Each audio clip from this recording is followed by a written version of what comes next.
Thank you for joining us on Markets Today and welcome back after our short break. We are having conversations around how markets across the globe have responded to Russia's decision to attack Ukraine. And I'm joined in studio by Shadrack Manoto from Kingdom Securities. Karibu sana Shadrack tena. Before we went on the break, we had actually outlined some of the sanctions that we expect the U.S. president will slap on the Russians, and of course, many of us feel the sanctions are too little. The Ukraine war is coming when the world is trying to recover from COVID-19, and many economies are still struggling significantly. Are we looking at a possible economic recession or depression altogether with this war? Possibly we cannot really conclude on that like that, since still measures are being put in place to ensure that the spike, or rather the increase in inflation and other things, prices are going to be they are going to be contained. Like oil supply in the global market, there is an increase. We are seeing the US in fact overshooting in terms of their production and trying to pump in. And also as the OPEC Plus countries, as they are trying to cushion by releasing more oil to the market, which has seen in fact its price has hit almost in fact, as at today, at $1 or $2 per barrel.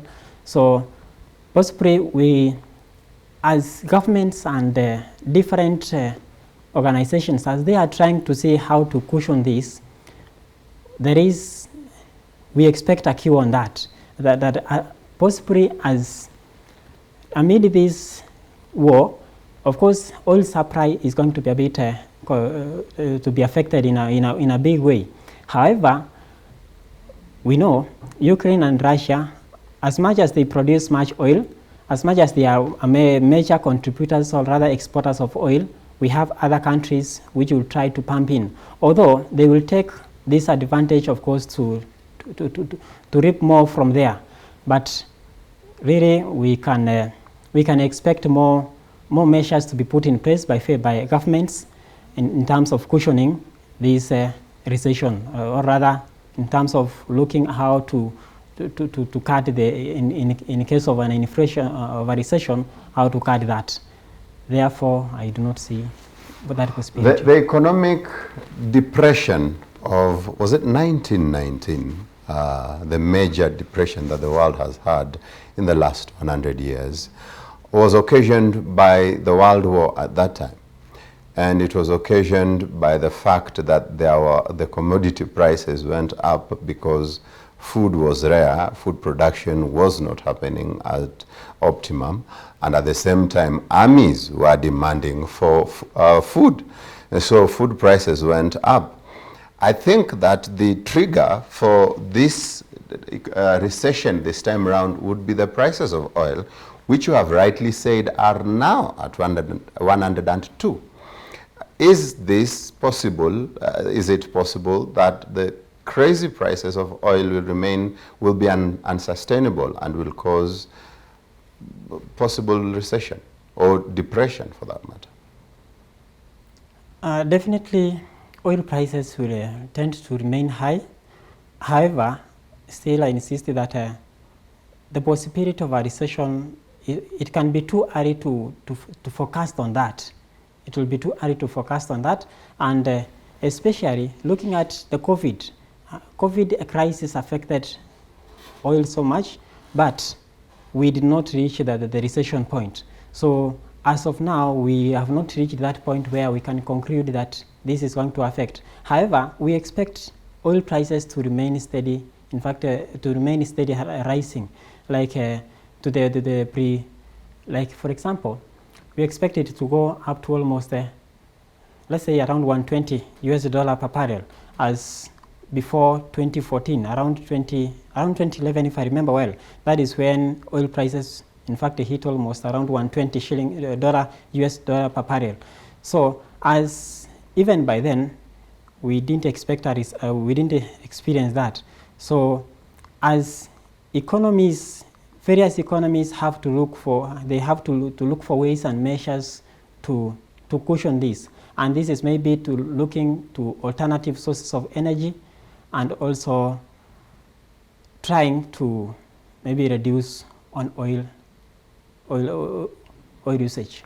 There is a notion that we probably are looking at World War III because of a possibility of the allies of Russia opening new battlefronts, perhaps in Asia, whether it is the tension between the Taiwanese and the Chinese, or the tension between India and Pakistan, or the tension perhaps around the Nile River in Africa, or the tensions between the Rwandese, the Congolese, and the Ugandans this side, and several others, perhaps even in Latin America.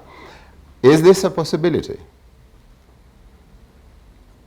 Definitely, of course, there is a possibility of that. There is a possibility for World War III, but however, I would not really, we cannot conclude fully and say that it's coming. But signs are indicative, of course, that this is coming. But we have to, as countries or as economies, we have to prepare for tough measures or tough times that we expect them to come. So possibly there could be, but we should be ready for everything that might come along the way. And in what way, perhaps as a country, can we ready ourselves for a possible World War III?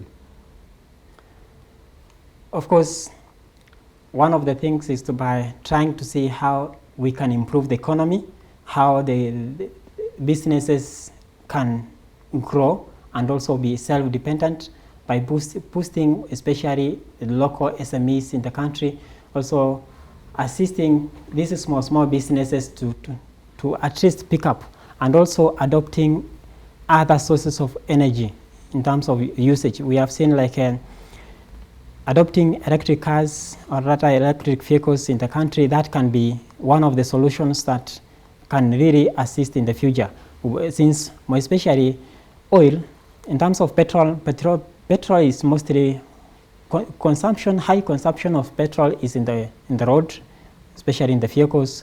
So if as a country we can be early adopters of this technology of new usage, maybe like electric cars or electric vehicles, that can assist us in a long way, such that we cannot really be dependent on oil energy. And also adopting other ways of producing non-pollutant or rather green energy. How the countries to invest more on green energy, like geothermal, of course. Of course, I know like Kenyan is trying a lot to dive into that. So in such a way, funding such kind of institutions such that they can generate more renewable energy, rather more green energy to the country, that can assist in a big way. Yeah. Commodities seem to be benefiting from the war stampede as investors seek to store their wealth. I think I have seen somewhere gold is going up as well, and many others. Which commodities would you recommend, or rather would you recommend investors to go for commodities? And perhaps what would you say are the forecasts in terms of prices? I know you've said oil might get to 120. I don't know if you have any idea as to the prices of gold we are looking at. In the Kenyan market, more especially in Kenyan market, we have not really embraced the gold market, the other commodities. And what I can recommend as of now is investment in fixed income, that is investment in bonds, government bonds. Definitely that will be a long way of investing, or rather is a haven of investment, because guaranteed, there is a guarantee of future payments, or rather future benefiting from there. So I can, what I can recommend to our investors is especially bonds market. Let them do it, like recently we saw the infrastructure bond. People should take advantage of that. And also, you would not recommend any commodities? I recommend. The only problem is okay, I recommend for them, but looking at the market in our country, that is why I'm really focusing on the fixed income. No, we are sector. looking at global markets too. In the global market, investment in oil can be also a good investment, and also gold. That can reap a good production. Kenya will catch a cold from the Russian war, and you have also already indicated some of the ways in which we will catch a cold. Treasury says that we will still grow at 5%. Do you think the attack of Ukraine by Russia last night just changed our forecasts significantly? And if it has, to what extent?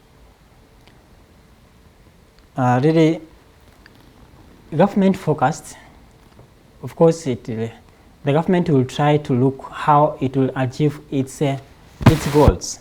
And through this, I don't see any big change in terms of the forecast, that is the growth of around 6.5%. That growth still remains. So for me, personally, I foresee the growth. Where is this growth going to come from? The growth in the economy, especially Kenyan economy, is driven by SMEs. That is businesses, retail businesses, more especially micro businesses, micro and small businesses, enterprise businesses. Those are the drivers of the economy. And the only area that we might be affected much, of course, it's in the food price.